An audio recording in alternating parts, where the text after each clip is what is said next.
2 milioni di euro stanziati dalla giunta regionale per finanziare le spese più urgenti e un invito ai parlamentari veneti a collaborare per convincere il governo a mettere mano al portafoglio. Le prime stime inserite nel dossier, che è già stato imbustato e spedito a Roma, parlano di 500 milioni di euro di danni. Una cifra necessaria a ristorare chi in questi giorni di maltempo ha subito danneggiamenti alle abitazioni o ha visto la propria attività finire in ginocchio.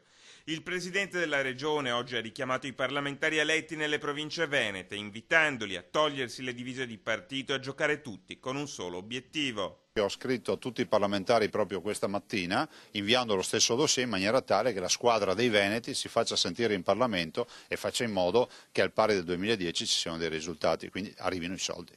Sono 130 i comuni che hanno riportato i danni maggiori, ma l'elenco è ancora provvisorio, specifica lo stesso presidente della regione, e con il passare delle ore anche il conteggio potrà essere perfezionato e aggiornato. Già un primo dossier è partito, che ovviamente sarà aggiornato numericamente come comuni e anche come cifre, che avanza una richiesta di circa mezzo miliardo di euro di primi danni accertati. Un appello raccolto anche dal nuovo centrodestra, che già in queste ore ha garantito di essersi attivato con i colleghi parlamentari. Devo onestamente rappresentare che c'è una mobilitazione unanime dei parlamentari dei territori colpiti dal maltempo affinché vi siano risposte sia di carattere emergenziale, sia di carattere risarcitorio, sia soprattutto di carattere strutturale.